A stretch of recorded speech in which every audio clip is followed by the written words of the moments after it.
నరసింహారావు గారికి, ముఖ్య అతిథిగా ఇచ్చేసిన రిటైర్డ్ అడిషనల్ ఎస్పీ వెంకటేశ్వర గారికి. నేను ఈ రిపోర్టు తయారయ్యేటప్పుడు ఇద్దరు చూశాను, చిట్బాబు గారిని, రామచంద్ర గారిని. హైదరాబాద్ ఒక మీటింగ్ అయితే ఒక బెడ్ మీద ఒక రూమ్లో ఇట్లా కాగితాలన్నీ పడినాయి, పెట్టేసి మొత్తం రామచంద్రన్న ఆ కాగితాలు ఆర్టీఐ తెచ్చిన సమాచారాన్ని సెగ్రిగేట్ చేస్తున్నారు. ఒక రిపోర్టు తయారవడం అనేది చిన్న విషయం కాదు. దీంట్లో మీ అందరి పాత్ర ఉండడం ఒక ఎత్తు అయితే, దీన్ని ఒక ఎంత బాగుంది రిపోర్టు, మంచి అందమైన రిపోర్ట్, లోపల గాయాలనే కానీ రిపోర్ట్ అంతా చాలా బాగుంది. ఈ రిపోర్ట్ను రూపొందించిన చిట్టిబాబు గారికి, రామచంద్ర గారికి, దాంట్లో పాల్గొని మీ అందరికీ ఆనందన కావచ్చు, రమేష్ కావచ్చు, శ్రీనన్న కావచ్చు, మిగతా స్వరూప, మిగతా అందరూ ఆయా జిల్లాల్లో ఎవరైతే డిబిఎస్ కార్యకర్తలు ఈ పాత్ర ఇది చాలా పెద్ద పని. ఇది ఒక రిపోర్ట్ తోటి ఈ ప్రభుత్వాన్ని మనం గడగడలాడించవచ్చు. మనం ఊర్లో పోలీస్ స్టేషన్లో రకరకాల చాలా విషయాలు నడుస్తూ ఉంటాయి, కానీ ఒక రిపోర్ట్ వస్తే ఒక స్టేటస్ రిపోర్ట్, ఈ స్టేటస్ రిపోర్ట్ ను మనం పత్రికలు పంపచ్చు, పంపవచ్చు, మీడియా పంపచ్చు, స్పెషల్ డిస్కషన్ చేయొచ్చు.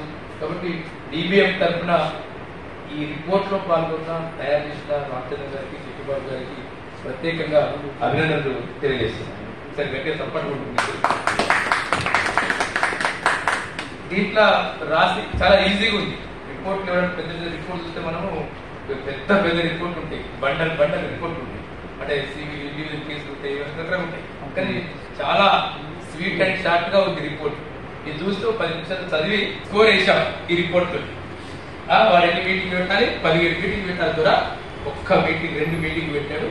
ఒక మీటింగ్ అటెండ్ అయినట్టు మనకి రిపోర్ట్ ఆర్టీఐ వచ్చింది, కానీ మనకున్న సమాచారం ప్రకారము ఒక జీవో ఇచ్చింది. జీవో వచ్చి ముఖ్యమంత్రి చాలా బిజీ ఉంటాడు కాబట్టి దళిత అభివృద్ధి శాఖ మంత్రి అప్పుడు జగదీశ్వర్ రెడ్డి గారికి ఇచ్చి ఆయన ఒక మీటింగ్ కండక్ట్ చేసి కేవలం అది కూడా 2 మీటింగ్లు కండక్ట్ చేసిన పరిస్థితి. అంటే మొత్తము తెలంగాణ రాష్ట్రంలో ఎస్సీ ఎస్టీ చట్టము అమలులో ఎంత నిర్లక్ష్యం ఉందో ఈ రిపోర్ట్ బట్టబయలు. ఎంత నిర్లక్ష్యం ఉంది, ఎంత పోలీసులు కానీ, రెవెన్యూ కానీ, ప్రిన్సిపల్ సెక్రటరీస్ కానీ వేగు రిపోర్ట్లు, అంటే పట్టించుకోని తరం. ఇవి 74 ఇంతకుముందు ఒక అట్రాసిటీ ప్రోన్ ఏరియా అని చెప్పి చూడు, 74 అనేది, ఈ 74 అనేది గత 10 సంవత్సరాలు అదే 74 ఉంది, అదే 74 ఉంది. కానీ వాడు ఏం చెప్తాడు, పలానా డేట్ మార్చేస్తాడు. మార్చేసి మేము ఈ సంవత్సరంలో ఈ ఆడిట్, మీరు విలేజ్ కనుక చూస్తే ఎక్కడెక్కడ ప్రోన్ ఏరియా ఉందో పాత 10 ఏళ్ల కింద రిపోర్టుకు ఇవాళ రిపోర్ట్ కూడా అక్షరం తేడా లేకుండా, ఊరు తేడా లేకుండా సేమ్ రిపోర్ట్ అది ఉంటుంది, సేమ్ 74 ఉంటుంది. ఇది 10 సంవత్సరాల నుంచి ఇదే నంబర్ అవుతుంది. కానీ తెలంగాణ వచ్చినా కానీ, బిఫోర్ తెలంగాణ కానీ, ఆఫ్టర్ తెలంగాణ కానీ మొత్తం తెలంగాణనే ఒక ప్రోన్ ఏరియా. మన ప్రభుత్వాన్ని డిమాండ్ చేయాల్సింది ఏంటంటే ఈ రిపోర్ట్ ఆధారంగా తెలంగాణ ఏ ఊరు జరుగుతలేవు. ఈ 4 రోజులు మేము 5 జిల్లాలకు పరిశీలించాం. అన్న బొమ్మరాజపేటకి వెళ్ళాడు వెంకటన్న. ముఖ్యమంత్రి నియోజకవర్గం కొడంగల్ నియోజకవర్గంలో గౌతమవారి మండలం ఉంటుంది. గౌతమవారి మండలంలో సుల్తాన్పూర్ అనే విలేజ్ ఉంటుంది. సుల్తాన్పూర్ విలేజ్ లో పీర్ల పండుగకు డప్పులు కొట్టాలి. అరే నేను డప్పులు మేము ఫ్రీ కొట్టాము, మాకు మా శ్రమకు దగ్గర వేతనం ఇస్తే నువ్వు కొడతామని చెప్పి అది ఊరులోకి ముదిరాలకు నచ్చలేదు. నచ్చకపోతే ఒక్కొక్కరిని మొత్తం కొట్టి మొత్తం మాస్ అటాక్ చేసి, ఈ మాస్ అటాక్ దాని మీద మాస్ అటాక్ అయినాక ఊరు ఎస్సీలంతా కూర్చొని మేము మొత్తమే డబ్బు కొట్టాం మీకు అని నిర్ణయం చేసుకున్నాం. ఈ పిల్లల పండుగ కానీ మీకు ఎప్పుడు చేయమని మనకు ఒక సోర్స్ ద్వారా సమాచారం వచ్చింది. మేము వెంటనే మా కార్యకర్తలు పంపినాం. అంతకంటే ముందు కేవీపీఎస్ కూడా ఊరికి వెళ్ళి పోలీసులు కేసు పెట్టించింది. కానీ వాడు ఎఫ్ఐఆర్ చేయలేదు. అక్కడ ఎస్ఐ రవి గౌడ్ ఉన్నాడు, ఎస్ఐ చేయలేదు. కల్పన గారు మాట్లాడే ఢిల్లీలో ఉన్న మాకు సమాచారం వస్తే వెంటనే ఎస్ఐ నెంబర్ తీసుకొని ఆయనతో మాట్లాడితే వాళ్ళు మాట్లాడుకుంటున్నారు కాబట్టి మీకు కేసు పెట్టారు. స్టేట్మెంట్ వచ్చి తెలిసింది. మాట్లాడుకుంటే నువ్వెట్టే చెప్తావు, నువ్వు ఇవరే ఎఫ్ఐఆర్ స్టేషన్ హౌస్ ఆఫీసర్, నువ్వు ఎఫ్ఐఆర్ చేయాలి. ఫస్ట్ చేసిన తర్వాత డిఎస్పీకి పంపించాలి, అది డిఎస్పీ చూసుకుంటాడు, నీకేం పని అని చెప్తే ఒకసారి చెప్తే ఇల్లేదు. నేషనల్ ఎస్సీ కమిషన్ తీసుకొచ్చి ఒక కేసును మానిటరింగ్ చేయాలంటే ఎంత టైం పడుతుంది, అందరికీ అనుభవం ఉంటుంది. అంతా నేషనల్ కమిషన్ వచ్చినాం.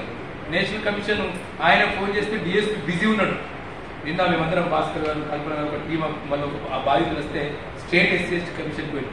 SC commission chairman chairman phone చేసి డిఎస్పీ నంబర్ తీసుకొని ఫోన్ చేస్తే ఎఫ్ఐఆర్ చేస్తుంది. 24 గంటలు ఎఫ్ఐఆర్. అంటే ఒక పనిని ఒక అట్రాసిటీ కేసును మానిటరింగ్ చేయాలంటే చాలా పడుతుంది. నేను ఇవాళ ఒక ఫోను 53 నిమిషాలు మాట్లాడినాను, 53 seconds. అట్రాసిటీ కాదు, కానీ దళితులకు సంబంధించిన అంశం. మొన్న కలెక్టరేట్ లో ఒక మీటింగ్ జరిగింది, ఎస్ఎస్టీ కమిషన్ టూర్ వచ్చింది. ఆ టూర్ లో ఒక బాధితుడు తన బాధను వెలిగిస్తుంటే నాకు ఆయన సమాచారం లేదని చెప్తే తీసుకుంటే 53 నిమిషాలు నాతో మాట్లాడితే అడుగడుగున ఎంత పోలీసు నిర్లక్ష్యం ఉందంటే సీసీ ఫుటేజ్ చెప్తుంది, దాన్ని కొట్టినట్టు అన్ని ఆధారాలు ఉన్నాయి. కానీ పోలీసులు డబ్బులు తీసుకొని, సిఐ డబ్బులు తీసుకొని మొత్తం కేసులంతా పక్కకు పట్టించిన పరిస్థితి కొనసాగుతుంది. ఇటువంటి పరిస్థితి లోకం కోడై కూసింది. బ్యానర్ ఐటమ్ వచ్చింది, నమస్తే తెలంగాణలో దళిత మహిళపై దాష్టికం అని చెప్పి ఒక హెడ్డింగ్ వచ్చింది. మీరు ఆ రోజు అన్ని పేపర్లలో స్టేట్ పేజ్ వచ్చింది. మనకంటే ఎవరి యాక్టివ్ తెలుసా? ఈ రాష్ట్ర ఎస్సీ కమిషన్ యాక్టివ్ ఉంది. ఈ రాష్ట్ర ఎస్సీ కమిషన్ ఏ ఒక్క సంఘము పోకముందే మాకు చిన్న సమాచారం అంతా ఫార్వర్డ్ కొట్టాం. కొడితే వెంటనే తయారైపోయింది. అప్పటికే ఆ ఫార్వర్డ్ ముఖ్యమంత్రికి పోయింది. ముఖ్యమంత్రి అమెరికాలో ఉన్నాడు. ముఖ్యమంత్రి ఎస్సీ కమిషన్ చైర్మన్ చైర్మన్ చెప్పి ఫోన్ చేసిండు.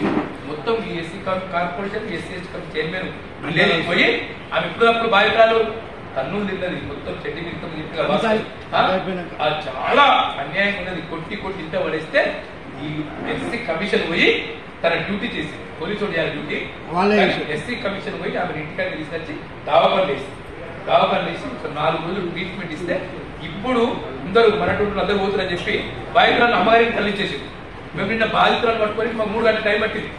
రమేష్ అంటే మాకు గంటనే అయిపోతుంది తెచ్చుకోవాలి. 3 గంటల టైం పట్టింది. ఏదో పాపరెడ్డి కూడా మంది తీసుకుపోయారు. వాళ్ళ అమ్మగారికి 10 కిలోమీటర్లు ఆ ఊరికి చార్మినార్కి 10 కిలోమీటర్ దూరంలో పోతే మిత్రుడు కారు తీసుకొచ్చి నేను కార్లో తీసుకొచ్చి అంటే ఒక్క సంఘటన మీద మనగా శిక్షలు ఎందుకు పడతలేవు? శిక్ష పడే డ్యూటీ ఎవరిది? ప్రాసిక్యూషన్తో పాటు మన డ్యూటీ కూడా. ఎందుకు ఇది మనం ఎంచుకున్నాం ఈ డ్యూటీ. ప్రభుత్వం చేయదు, కోర్టు చేయదు, పీపీ గారు పట్టించుకోడు, పోలీసులు పట్టించుకోడు. సరిపిస్తే పోలీసులు ఏ పోలీసులు పట్టించుకోడు. ఎఫ్ఐఆర్ ఏమంటే చేయరు కదా. ఒక డిఎస్పీ ఫోన్ చేస్తే డిఎస్పీ కూర్చొని డిఎస్పీ ఆఫీసులో ఎఫ్ఐఆర్ అయింది. ఎక్కడ ఎఫ్ఐఆర్ కావాలి? స్టేషన్ హౌస్ ఆఫీసులో కావాలి. డిఎస్పీ పిలిపించుకొని కంప్యూటర్ తీసుకొని పెట్టుకొని ఇచ్చి వెంటనే ఎస్సీ కమిషన్ రిపోర్ట్ ఇచ్చింది. అంటే మనం బయట ఎవరైతే మాట్లాడుతామో ఆ మాట్లాడే దాని శక్తిని బట్టి ప్రభుత్వం యాక్టివ్ చేస్తుంది, పోలీసు ఆయన యాక్టివ్ చేస్తాడు, రెవెన్యూ ఆఫీసర్ మాట్లాడతాడు. కాబట్టి ఇంకా ఇక్కడ ఊర్లో దళితులు ఊరుకోరికి భయపడుతున్నారు. వాడు చెప్తుండే నా చంపేస్తాను ఊరికి ఎట్లా అంటున్నాడు. చంపేసి అయ్యే పోరం చంపేస్తా పోయి సావపోయి అని చెప్పినాం. చివరికి మేము కాంప్రమైజ్ అవుతాం సార్, కాంప్రమైజ్ అయితే మేమే చంపేస్తామని ఉరి పెడతామని చెప్పి నేను కండువా ఉంటే ఆర్టీసీ కాసులో మా దగ్గర కండువాతో ఉరి పెట్టేస్తాం మేము మళ్ళీ మా దగ్గర అని చెప్తే బాధితులు నిలబెట్టాడు. బాధితులకు ఎప్పుడైనా ఒక సపోర్ట్ సిస్టమ్ గవర్నమెంట్ ఇవ్వదు. మన సంఘాలకు మనం ఇవ్వాలి. మనం ఏ కంపెనీలో ఏది జరుగుతుంది అంటే ఆ బాధితురాలు ఆ బయట నుంచి ఆ బాధ నుంచి బయటపడదాకా మనం చేయాలి. నేను ఒక్క మాట చెప్పి ముగిస్తా. ఇలా ఒక రిపోర్ట్ ఉంది, ఒక్క రేపు కూడా జరగలేదని చెప్పి ఎన్సీఆర్బి రిపోర్ట్ ఇచ్చింది. ఇది తప్పుడు రిపోర్ట్, మన దగ్గర ఏమైంది ఒకసారి చెక్ చేసుకోండి. కాబట్టి ఇవన్నిటికి సంబంధించిన ఈ లెక్క ఇవాళ మనకు వచ్చింది. మళ్ళీ మీకు టైం చెప్తున్నా, 2022 2332 లెక్క. ఇది వాన్ లెక్క. ఈ వాన్ లెక్క వానికి అప్పు చెప్పాలి. మరే నువ్వు 2332 మంది మీ దగ్గర అట్రాసిటీ జరిగితే 41 మంది హత్యలు జరిగినాయి, 323 మానభంగాలు జరిగినాయి, దాడులకు 354 జరిగినాయి. సగటున లెక్క 6 రోజు మనం కూర్చున్న టైంకు మనం మీరు ఎక్కడో దగ్గర ఒక 6 మంది మీద అత్యాచారము అట్రాసిటీ జరిగి ఉంటుంది. పోలీస్ స్టేషన్ పోయి కేసు పెట్టడానికి ప్రయత్నం చేస్తుంటారు ఎవ్రీ డే. అంటే ఇటువంటి ఇంత అంటే ఇవన్నీ కారణం ఏంటిది? ప్రభుత్వం నిర్లక్ష్యం. ఛార్జ్ షీట్ గురించి లెక్కలు మాట్లాడు కదా. ఛార్జ్ షీట్ వాడు ఎన్ని కేసులు వేసినాడు?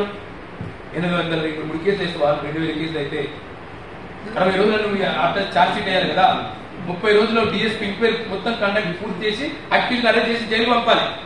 పార్టీ మన సిఆర్పీ పేరుతో వల్ల నిందితుల్ని అరెస్ట్ చేయట్లేదు. సుప్రీంకోర్టు గైడ్లైన్స్ ఉందని చెప్పి పార్టీ మన సిఆర్పీ చెప్పి స్పెషల్ యాక్టివిటీ దళితుల గిరిజనుల రక్షణ కోసం వచ్చిన చట్టంలో మర్డర్ అయితే తప్ప, రేప్ అయితే తప్ప, ఈ 2 కేసులు తప్ప మిగతా ఏ కేసులు కొట్టి మొత్తం ఒళ్ళంతా ఊరం చేసి రక్తం అంతా బాడీ వచ్చి రోడ్డు మీద వాడితే కూడా వాడు జైలుకు నిందితులు పంపట్లేదు. ఈ పార్టీ వాళ్ళ సిఆర్పీ గురించి కూడా మనం ఒక క్లాజ్ దీంట్లో మనం చేర్చుకొని పార్టీ వాళ్ళ సిఆర్పీని అట్రాసిటీ చట్టానికి అమలు చేయొద్దు అని చెప్పి మనం అడగాలి. రెండోది, ఇవాళ పార్టీ వాళ్ళ సిఆర్పీ లేదు, కొత్త చట్టం వచ్చింది, బిఎన్ఎస్ చట్టం వచ్చింది. బిఎన్ఎస్ చట్టం వచ్చిన తర్వాత పార్టీ వాళ్ళ సిఆర్పీ ఏం కావాలి? దానంతా అది రద్దు కావాలి. క్రిమినల్ చట్టం రద్దు అయింది కదా, మరి పర్టికులర్ అదే సెక్షన్ ఇచ్చుంటే నంబర్ మారింటది. అది మనం సుప్రీంకోర్టులో కొద్దిగా మనం ఆలోచించి దాన్ని కొట్టేయమని చెప్పి అది సుప్రీంకోర్టు దాకా పోవాలి. State SC commission national SC commission రాసింది. National SC commission central government కూడా ఒక ప్రపోజల్ ఇస్తుంది మన హైదరాబాద్ ఆఫీస్ నుంచి. ఇవన్నీ ఒక ప్రయత్నం నడుస్తూ ఉంది. చాలా మంది మనలాంటి వాళ్ళు ఈ మన మీద తిరిగే దాడులకు అడ్డుకోవడానికి, నివారణ చేయడానికి, మన బాధితులకు పక్షం ఉండడానికి చాలా మంది ఉన్నారు. అట్లనే మనం ఇవాళ ఈ కమిటీ వేసుకున్నాం. ఆ రోజు సార్ కూడా నాయకత్వంలోనే మనం కమిటీ వేసుకున్నాం. సిటిజన్ ఇదే హాల్లో కూర్చొని ఇదే చర్యలో కూర్చొని మనం కమిటీ వేసుకున్నాం. 5-6 జిల్లాలో కూడా మీటింగ్ జరిగింది. నేను వరంగల్ జిల్లా మొన్ననే జరిగింది. వరంగల్ జిల్లా మీటింగ్ కూడా అటెండ్ అయ్యాను. కానీ అన్ని జిల్లాల్లో నేను డిబిఎస్ఏ రిక్వెస్ట్ చేసింది ఏంటంటే మన దగ్గర డబ్బులు లేవా తర్వాత ఒక దీని మీద చర్చ జరగాలి. జిల్లా స్థాయిలో ఒక చర్చ పెట్టాలి. అన్ని సంఘాలు అక్కడ అన్ని సంఘాలను ఇటువంటి రిటైర్డ్ ఆఫీసర్ అందరినీ పెద్దలందరినీ పిలిచి ఒక చర్చ పెడితే ప్రభుత్వంలో కదలిక వస్తుంది. అప్పటి వరకు కదలిక వచ్చే పరిస్థితి లేదు. రెండోది దీనికి అనుగుణంగా ఒక ఉద్యమాన్ని మనం ప్రిపేర్ చేయాలి. దేశవ్యాప్తంగా ఒక నేషనల్ దళిత్ సాలిడారిటీ కమిటీ అని ఒకటి ఏర్పడుతుంది. నిన్ననే హైదరాబాద్ లో ధర్నా చేసినాం. దాంట్లో డిబిఎస్ కూడా భాగస్వామ్యం ఉంది.